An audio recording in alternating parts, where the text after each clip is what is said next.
One thing I always say is work smarter, not harder. If you aren't using the Solo app, then you may be working harder.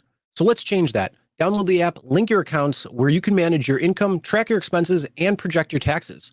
Not only that, but you can plan by optimizing your time, make more, and even guarantee your daily pay with guaranteed earnings.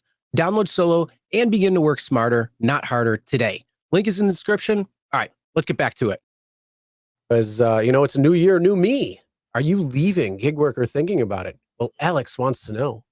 Yeah, Alex wants to know, and it's a good friend of ours, Alex Bitter, who did my article. Go check out Business Insider and Alex.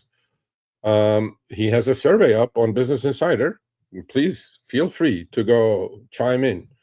Are you leaving gig work or considering it? Fill out this survey. It's on the Business Insider website, but it's also attached to this article. If you just Google it, Alex Bitter, Business Insider, you will see all his articles, and then click on this one and do the survey. Gig workers have been facing declining earnings and the rise of self-drive cars, which we're going to talk about shortly, and we have been talking about it. Some have told Business Insider that they're looking for an alternative way of making money. And coincidence, Chris, what is my first article of 2026 talk about? The best side hustles for 2026. Oh, there you go. Please go check that out on our blog, free newsletter, it's free. Subscribe to our newsletter, www.rideshareguy.com, and fill out our survey if you left gig work or are considering it, or if you plan to stick with it. For many workers, driving for Uber and Lyft or delivering restaurant orders for DoorDash is a side hustle. Yes, we do. And in some cases, a lifestyle, full-time, right? So what do you say? What do you say, Chris? I mean, it's a transient kind of a community anyway, right? People come, people go. But then the numbers, to me, it seems like 25% full-time, 75% part-time. 25% full-timers do 75% of the work, and 75% part-timers do 25% of the work. So what are you guys saying? Are you guys going to stick it? With all the complaining and all the fare cuts and all the earnings going down and inflation and all that stuff, are you guys going to stick it through 2026, or are you guys thinking of quitting? Because we do hear a lot of it that, I'm just going to quit F Uber, F this, and then the next morning they're doing it again. But I do understand. I mean, and you don't have any other choice. later, they're still doing it. But then there's quite a few people who said, went back to a job, doing this, following a hustle that they were working on that, ended up working out for them. So, there's a lot of things. It just depends on what it is. But as we talked last year in March, April, what was the big message that we got? That things are changing. It's time to start look. You don't have to get out of it right now, but you definitely need to not have your head in the sand. So when the time does come, you're already positioned to make a seamless transition, and or transition before that, where you could milk this as long as you want, or as long as you can, but there is going to be an end date.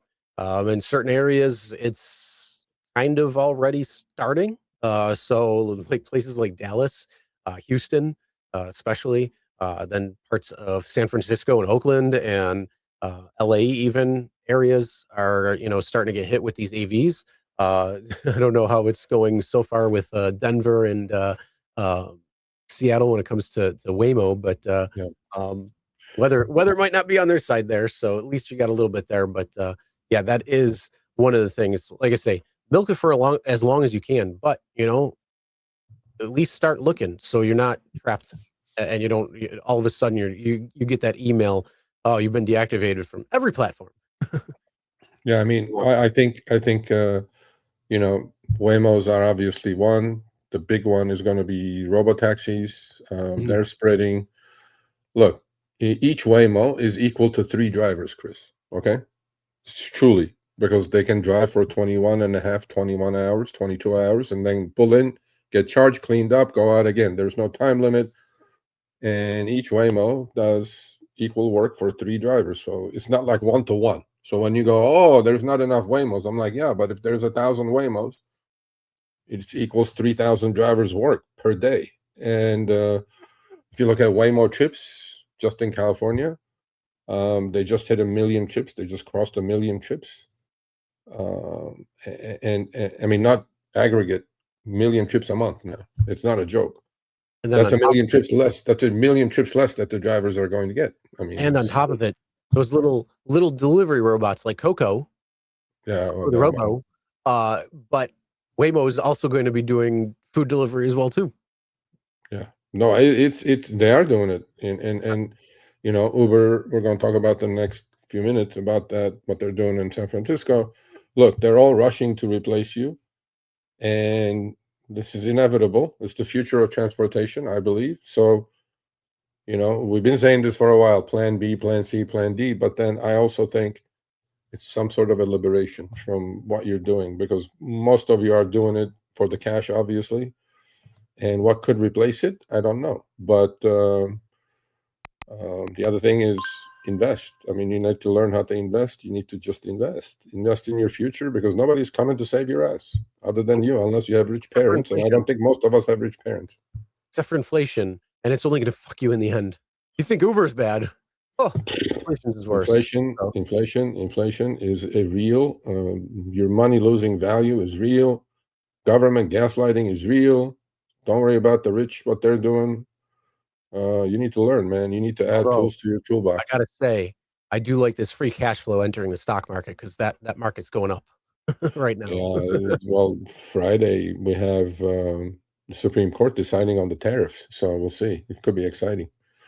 Oh yeah. Go Rocky. Well, you know, not to go too financial, but some of the reports were saying that it was going to be kind of a modest year in the S&P right now. I think so. I put out my prediction. My video's coming out on my YouTube channel.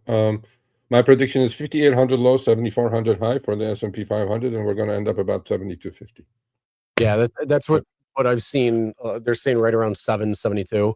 So it's a real modest year compared to, you know, the last few years of almost 30%. So yeah, absolutely. Even with that massive downfall at March, April timeframe, when they were just talking about the tariffs and the market was like, I don't know what to do, and then just came right back. So yeah, invest in this house of cards. Well, you know what? I'm going to respond to that before we move on. Kathleen, LA, Victoria. Here's my point to you. You could have said that for the last 50 years, and that's why you're being left behind. Here's my point. You could have bought the absolute top tick in 2000 before the dot-com crash. You could have bought the top tick in the 2008 great financial crisis before the market collapsed. You could have bought the top tick before the pandemic, before the market collapsed. You would be so far ahead if you just dollar cost averaged into an index, including you buying the absolute top tick. Okay, so you need to understand that the power of compounding and power of you know, time is on your side. So you need to definitely understand that. And but first, to each their own. If you don't do it, you're gonna be left behind, and that's all we're doing. You know. All right, thanks for watching. That short little clip was from our live stream, Show Me the Money Club with Sergio and myself, Tuesdays, 6 p.m. Eastern, 3 p.m. Pacific. Make sure you subscribe, turn on all notifications so you'll be notified when we go live, as well as all of our awesome content. Make sure to check out this video right here, which will take you to the entire live stream, or check out this video right there. All right, drive smart, everyone.